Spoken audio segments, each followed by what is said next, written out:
Okay, hi everyone. So welcome back to part 2, that is part B of the mock test paper of second series of June 23 exam. So we'll cover statistics part in this video, questions 61 to 100. Okay, fine. So as usual, before we start, fine, the June exam is closed now at the time that I'm recording this video. So those who are giving the June 23 exam, all the best. And those who are watching this video later or for later exams, just remember, practice matters a lot in CA foundation exams, so keep on practicing as much as you can. MTPs are good. In this MTP itself, they have given some different questions which are not there in module, and even the concepts are not taught in module. Okay, I mean, it is not like they are out of the syllabus, but it is just that that exact concept or exact formula you may not find anywhere in the module. So you have to apply your own logic. You have to go out of the given syllabus. Obviously, it is part of the syllabus, but it is not like it is already given. You just have to remember, memorize it and solve it. So obviously it is not going to be like that for any CA exam, not even foundation, inter or final. Okay, you have to apply your own logic. So we'll see that in statistics part also. As usual, before we start, the video will be in simple English so that everyone understands. And of course your exam is in English, so you must have, you must get used to thinking in English so that you'll be able to solve faster. Second, this video will focus on tricks and tips on how to solve the questions in 1 minute. So for concepts, you can watch the revision videos and full videos. In fact, for statistics, I have uploaded revision batches for statistical description, central tendency, dispersion, regression, correlation, everything on the channel. So you can go through that. Okay, but with this video, we are going to focus on how to solve everything in 1 minute. Okay, and last is ideally solve the paper by yourself first, then only come to the video. Otherwise, from exam point of view, it is of no use. Okay, let's start. Which of the following is a correct statement? Range is unaffected by change of origin or change of scale. Okay, the sentences are similar: range and change of origin, change of scale. You must know that range is a measure of dispersion. Measures of dispersion are not affected by change of origin. Why? Because dispersion is how spread out is it. Now, if we add something to all the points, concentrate. If we add something to all the points, they will just shift here in the same way. Okay, their spread will not change. But if we multiply them, then they will get spread out in the same shape, but they'll be like this, right? So obviously, change of scale affects range, but change of origin does not affect range. So, which option is the correct one? C, right? Fine.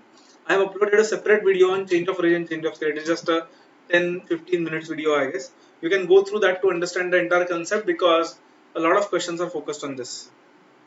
In case of extreme sampling fluctuations, which is the best measure of dispersion? Okay, if there are sampling fluctuations, that is, while selecting the sample, let's say every time you are going to get results which are uh, different than the previous result, okay, and significantly different, then in that case, ideally, if you want the measure of dispersion to stay stable, then it should be based on maybe some part of the data, some middle part of the data, which is quartile deviation, which is focused on the central 50% of the data, right? So that even if the extreme observations change, it will not matter, because in SD and MD all the observations are considered. That is why those will give a lot of fluctuation. A shopkeeper wants to place an order for t-shirts with the wholesaler based on past sales data. The size he orders will be decided looking at the dash of past sales data. So obviously, understand, uh, there are different sizes. Let's say size, I don't know, L, XL, double XL or something like that. Okay, obviously he will order the size which is ordered the most, right? So that will be the highest quantity. That means mode, right? Most recurring item will be ordered the most. Right? The students of class X have average weight of 50 kg. The strength of the class is 49 students. Okay, so average is 50.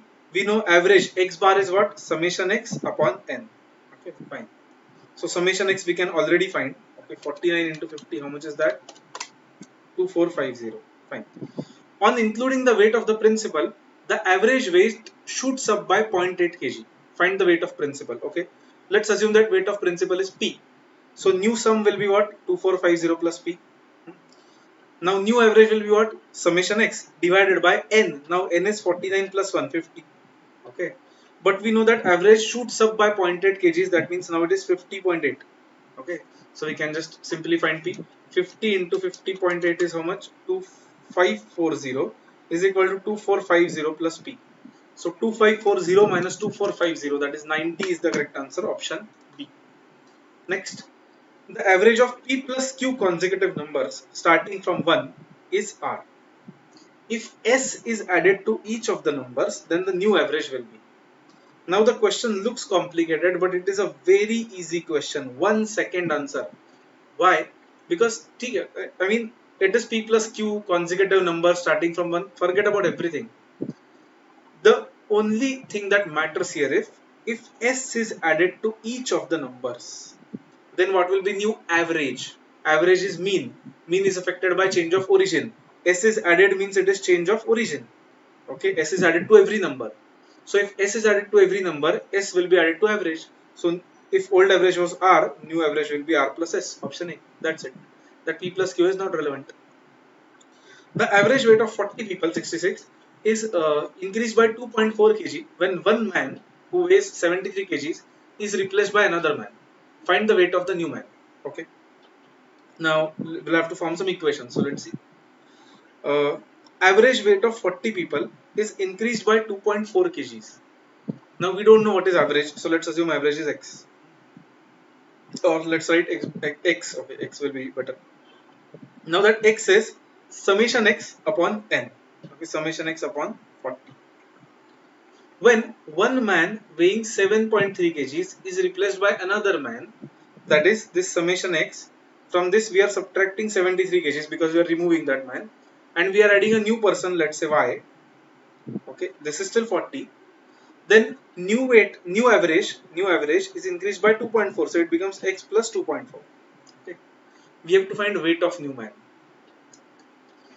Now this, I mean, we have got two equations here. How to deal with this when not, I mean, they have not given average and neither have they given this what that weight of new man. However, from first equation, can I say we know that summation x will be what? 40x. Okay, 40 times the average. So can I just write 40x here? Fine. Now, ideally it has two variables and only one equation. So ideally we should not be able to solve it, but there are not really two variables. Why? If I multiply this 40 to left hand side, it will be 40x plus 40 into 2.4 is how much? 96 is equal to 40x minus 73 plus y. So can I just cancel 40x? Okay. So that means 96, and if I take that plus 73, that will be y. So 96 plus 73 is 169. B is the correct answer for question number 66. 67. The average salary of whole employees in a company is 400 per day. Average salary of officers is 800, clerks is 320. If number of officers is 40, then find number of clerks. Okay, I have explained this multiple times. I have uploaded a video on this also. For weighted average, there is a very good shortcut, very simple shortcut. Okay, I'll link it in comments if you want. Let me know. Okay, but it is a very simple shortcut. How understand? The weighted average of all employees is 400, right? And officers is 800, clerks is 320. How do we find the ratio of officers to clerks? Because officers we know are 40. So how many clerks are there? So how do we find the ratio? Just take the difference. 800 and 400. Difference is 400. Here difference is 80. Okay. Reverse that difference. So it becomes 80 is to 400 for officers is to clerks. If we divide by 2, it becomes 40 is to 200. That means if there are 40 officers, there are 200 clerks. Option D is the correct answer for 67. 68. The average of 6 numbers is 30. Okay, so that means x bar is 30, which is summation x upon 6, right? 6 numbers. That means summation x is 180. The average of first 4 numbers is 25. If average of first 4 numbers is 25, that means sum of those 4 numbers is what? 25 into 400. First 4 numbers. Average of last 3 numbers is 35. So for last 3 numbers, average is 35. So their sum is what? 35 into 3, that is 105. Now what is the fourth number? Now consider it carefully. If there are 6 numbers in total, we know that sum of all of them is 180. Sum of all of them is 180. Sum of first four numbers is 100. Sum of last three numbers is 105. That means that fourth number is repeated. Okay, that fourth number is included in both. What is 100 plus 105? 205. But in that 205, that fourth number is included two times, right? Fine. If we include that fourth number only one time, then it will be sum of all numbers, which is 180, right? So can I say 205 minus 180 will be that fourth number? 205 minus 180 is how much? 25. So option A is the correct answer. If it seems confusing, you can rewind and watch it again, or if you still don't understand, let me know in comments. But it is just a question of pure logic. Okay, first four numbers, last three numbers, so one is counted twice. If that is counted twice, then you have the entire total, right? So just subtract it so that you'll get that simple number, that a single number, right? Fine. 69. Perpendicular is drawn from the point of intersection of two ogives on the horizontal axis. Horizontal axis, that is the x-axis. Okay. So on x-axis we plot classes. So let's say there are two ogives like this, and from their intersection, uh, this has been plotted. What? Perpendicular. The value of x denotes median. Why? Because intersection of two ogives is the median, right? Partition value, the 50% partition value. Median is nothing but second quartile cube. Next. In the study of impact of novel coronavirus in the world, a frequency graph is plotted for age on the x-axis and fatalities on the y-axis. Okay, age on the x-axis and fatalities on the y-axis. That is how many people have died because of it. Which frequency curve is most expected as the output? Now, understand, at lower age, at a very low age, the rate was, slightly high because obviously infants are susceptible to it. But if you have read the news, children were least affected by it because obviously children are less exposed to the outer world, right? And obviously for some reason the virus did not affect children as much as it affected adults. So can I say the graph would be somewhat like this? Okay, for a middle age of 8 to 10 years, maybe the incidences were low, and as age increased, fatality is also increased. So it is a J-shaped curve. This is a very subjective question, but still, I mean, you can go by options also. Obviously, it is not going to be U-shaped, not going to be bell-shaped also, and mixed also, obviously not. So J is the only answer. AM and GM are both negative values. HM is equal to what? Now, this question is not correct. Okay. Why? First of all, because negative geometric mean does not mean anything. Okay. Geometric mean can be interpreted properly only when all the values are positive. Okay, negative geometric mean does not really mean anything. But still, if you want negative m and negative gm, then we know that am into hm is gm square. So maybe this option would be correct because am we can divide here. But again, that is not correct because this only works if there are two numbers. If there are more than two numbers, then this does not necessarily work. So none of the above is the correct answer. Okay. Which of the following is the correct relation between mean, median, and mode? Okay, so mean, median, and mode will need empirical relationship between them, and then it is just rearranged if you see. What is the empirical relationship? Mean minus mode is equal to 3 times mean minus median. Okay, fine. If you observe, median they have taken on one side in first option, so maybe let's take each of them on one side. So if we try to take median on one side, it will be mean minus mode is equal to 3 mean minus 3 median. Okay, so 3 median, let's take on left hand side, and everything let's take on right hand side. So can I say 3 median is equal to 3 mean minus mean plus mode? Correct? Fine. So can I say it will be 2 mean plus what? Mode. Sorry. That means median is equal to 1 by 3 into bracket 2 mean plus. Okay, just a second, there's some disturbance, let me just check. Yeah, I'm back. Okay, so we have this and we have option 1, so maybe we can compare them. Okay, This is one way of solving it. Is there any other way, easier way? Yes. Okay, there is a very easy way which you use generally for maths, not so much for statistics. That is, assume some numbers. Okay, assume some numbers means what? Let's assume some numbers for mean and let's say median. Okay, let's assume that mean is equal to 6, median is equal to, let's say, 5, any random numbers, right? So mean minus mode, that is 6 minus mode, is equal to 3 times mean minus median, that is 1. Okay, so mode will be what? 6 minus 3, that is 3. Can we just use these numbers and put them in the options, right? That will be the easiest. So mean is 6, median is 5, mode is 3. So let's check. 5, 3, 3 and 6. Does it satisfy the equation? 3 plus 6 minus 3 is 3. 3 3 cancel, 2. 3 plus 2 is 5. Correct. So A is the correct answer. That's it. Okay. Or you can do this.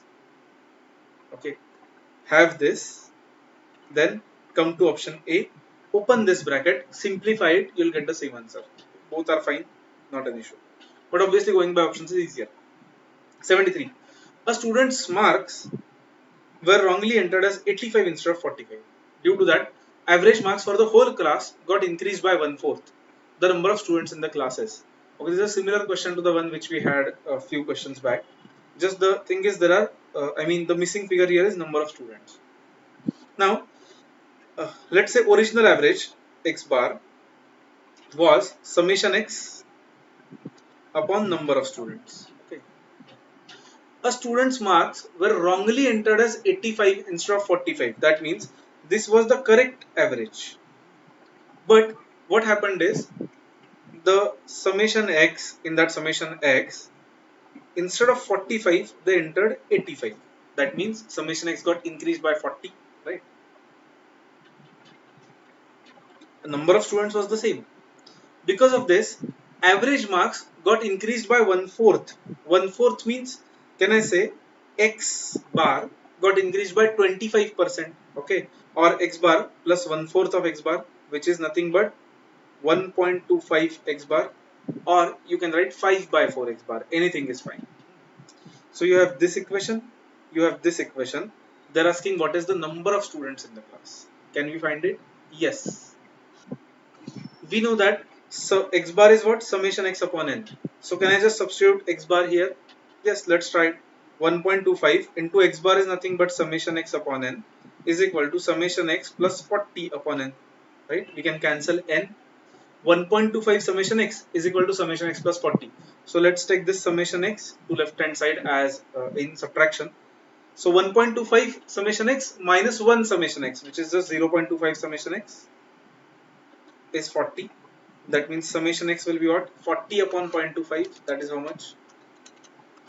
160. Okay. Fine. We know that summation x is 160. Now we have to find number of students here. The problem with this question is, we cannot, we can try to find number of students, but I don't think we are going to get it. Why? Because this n is getting cancelled in both equations. It is there in the denominator, right? So let's say we put 160 here. So we know that x bar is equal to 160 upon n, and 1.25 x bar is equal to 160 plus 40, that is 200 upon n. From this, what can we get? We cannot get n in any case, right? Why?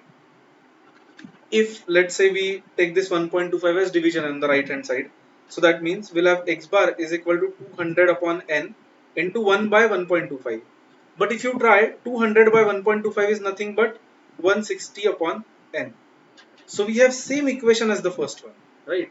There is no way to calculate n here because we are getting same equation. The only thing we can calculate here is summation x. We cannot calculate the mean or the number of students unless we have the other figure. Okay, so 160 is there. So maybe they wanted to ask sum of marks of all students. That would be 160. B would be the correct answer. Okay. Next. Find the mean deviation about mean for these numbers. Okay, MD about mean is what?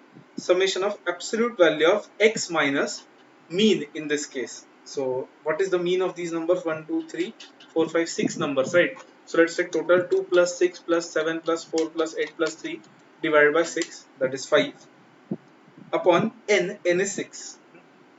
How to find this? Just use your calculator, nothing else. So first x is 2, so 2 minus 5, that is minus 3. We have to take positive value of it, so press that plus minus button and remove that minus sign. So you'll get 3 on your calculator divided by 6 m plus. Next 6 minus 5 divided by 6 m plus. Next 7 minus 5 divided by 6 m plus. Next 4 minus 5, 4 minus 5. Now that is a negative number, so you have to remove that minus sign and then divide by 6 m plus. Next 8 minus 5 divided by 6 m plus. Then 3 minus 5, again negative number, so remove that minus sign and divide by 6 m plus. If you press MRC, you get 1.9999, which is 2. So option D for question 74. Next 75. If quartile deviation is 7, that is q3 minus q1 upon 2 is 7, find the value of x from this series. Okay, arranged series. So they have already arranged it. 1, 2, 3, 4, 5, 6, 7. 7 numbers are there. So first quartile will be what? N plus 1, 8 by 4 observation, which is nothing but second observation. So this is the first quartile. Third quartile will be what? 8 by 4 into 3. That is sixth observation. So sixth observation would be this, right? Sorry, sixth observation would be this, Q3. Now we know that Q3 minus Q1 upon 2 is what? 7. So 16 minus x is equal to 14. So x would be 2. 2 is option B. Okay. Next 76. There are two startups in e-commerce sector struggling to acquire the market. Following data is for mean and SD of billing amount of bought items per month on their website.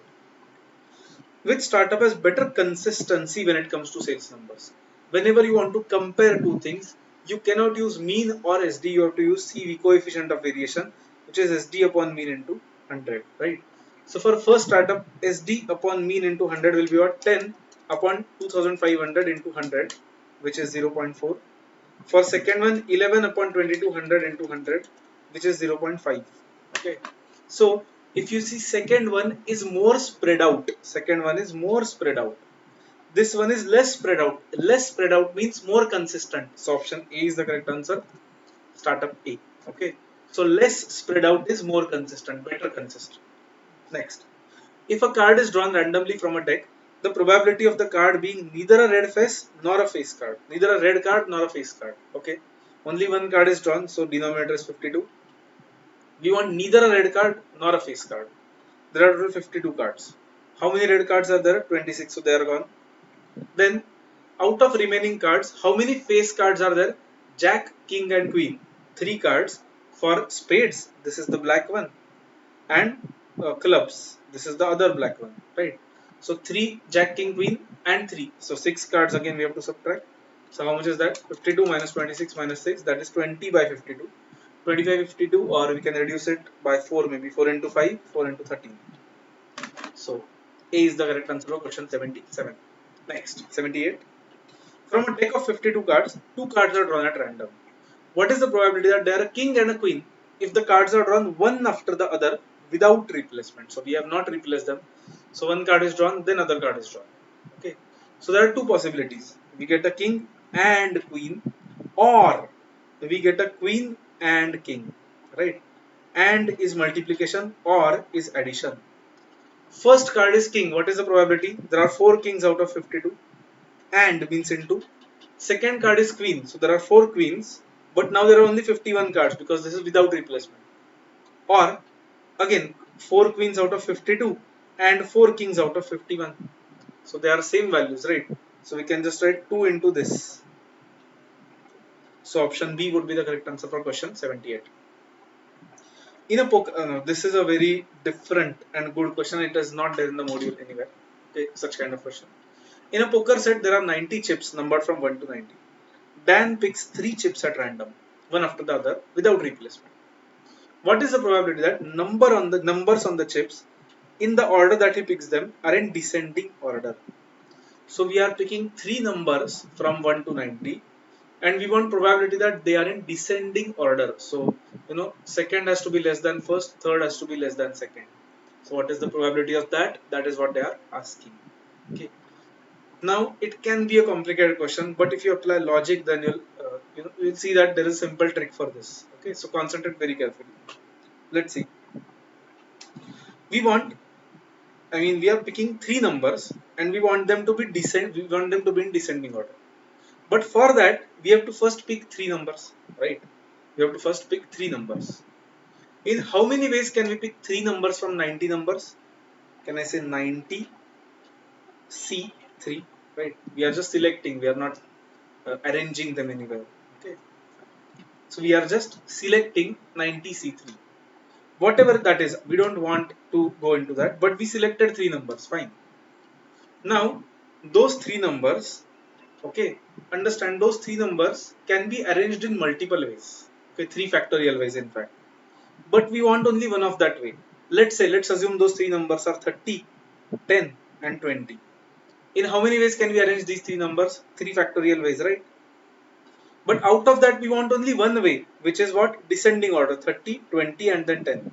So only 1 out of 6. Fine. Okay. Now you have to concentrate very carefully. Now, for this particular set of numbers, probability of getting in descending order is 1 out of 3 factorial, or rather 1 out of 6. Can I say for any number that we pick, for any three numbers that we pick, the probability is always going to be 1 out of 6. For any three numbers that we pick, the probability is always going to be 1 out of 6, because there is only one way that they can be arranged in descending order, right? So out of all the 90 C3 combinations, every combination will have probability of 1 by 6. Okay, and probability of all the combinations is equal, right? So let's say for when we pick first combination 10, 20, 30, the probability is 1 by 90 C3. When we pick other combination, probability is still 1 out of 90 C3 combinations. Again 1 out of 90 C3 combinations. So for all of them, probability is same. And out of them, for arranging in descending order, also probability is same, 1 by 6, right? So will it be like this? Into 1 by 6, into 1 by 6, and so on, right? So we just have to add all these cases. When we add, obviously this will come 90 C3 times, because there are 90 C3 combinations possible. So again it will be 1 by 90 C3 into 1 by 6, and so on, 90 C3 times, right? So this is all going to add to 1. So this is just going to be 1 by 6, option C. I know that this can sound confusing, so let me explain in short quickly once again. Okay, let's explain this on the notes, that will be better. Okay, I guess there's a blank note. Fine. Concentrate. We have 1 to 90 numbers. We are picking any three numbers from them. Okay, any three numbers. Fine. Let's say we pick the numbers 1, 2, 3. Okay. Let's say we pick these three numbers. What is the probability of picking these three numbers? There is only one such combination out of how many? 90C3, right? Because out of 90 numbers we are selecting three numbers. What is 90C3? That will be 90 into 89 into 88 upon 3 factorial 6. How much is that? 90 into 89 into 88 by 6. 117480. So this is the probability of picking 1 to 3. Now that we have picked 1 to 3, how many combinations of 1 to 3 are possible? 6 combinations. Out of them, we only want one combination, which is descending order, 3, 2, 1. Fine. There will be one other combination, let's say 5, 8, 6. Again, possibility of picking that combination is 1 out of 117480. And again, the only one only one descending order, 865, which is again 1 by 6. Right? Fine. There can be other combination, let's say 88, 60, 50, whatever, right? Again, probability will be same, 117480 into 1 by 6. Can you imagine how many times this will happen? How many such combinations are possible? 117480 times, right? Because there are 117480 combinations possible. So can I just say we are doing 1 by 117480 into 1 by 6. We are adding this how many times? 117480 times. So can I just cancel this? What will be left with is 1 by 6, option C. Okay. So even if, let's say, instead of 3 chips, this was, let's say, 5 chips, then answer would have been 1 by 5 factorial, which is 1 by 120. Okay. If this was 10 chips, the answer would have been 1 by 10 factorial. So I mean the number of chips will not matter here. Even if those were instead of 90 chips, even if there were 100 chips, the answer would still have been same, 1 by 6. This is something called as a uniform distribution, which is not part of syllabus. That is why you might feel that this question is a bit different. Okay, fine. 80th question. Let's keep this as last question for this session. So 81 to 100 I'll upload a separate video. So 20 questions we have covered in this. 20 questions maybe we'll cover in the next one. Okay. A number is selected at random from first 70 natural numbers. What is the chance that it is a multiple of either 5 or 14? Okay. Now we can do this using AP, but we can also do this manually because only 70 numbers are given, right? So let's do it by hand. First of all, 5 or 40. Always remember, or means union or addition, and means intersection, multiplication. So or is union. So we want 5 union 14. We know what is formula of union. So we want probability of uh, the number being multiple of 5. I mean this is multiple of 5, okay, plus probability of the number being multiple of 14 minus probability of the number being multiple of 5 intersection 14, that is 5 and 14 both. Okay, fine. Out of 70, how many numbers are divisible by 5? 70 by 5. How much is 70 by 5? 40. How many numbers are divisible by 14? 14. 70 by 14, that is 5. Minus how many numbers are divisible by both 5 and 14? How can we check that? What is 5 into 14? 70, right? So that means all numbers which are in multiple of 70 will be divisible by 5 and 14 both. Okay, so there is only one such number which is 70. So 14 plus 5 minus 1, that is there are 18 numbers out of 70. So 18 by 70 would be the correct answer, or I mean I don't know, they have not reduced it. So yeah, if we reduce it, it should be 9 by 35, right? So none of these would be the correct answer for question 80, option D. Okay, fine. So I hope this was clear to everyone. If you have any doubt till this, let me know. There were some very good questions in first 20 questions. Okay, so in next video we'll record next 20 questions, 81 to 100. I'll probably upload it by tomorrow only. So if you have any doubts, let me know in comments or on the Telegram group.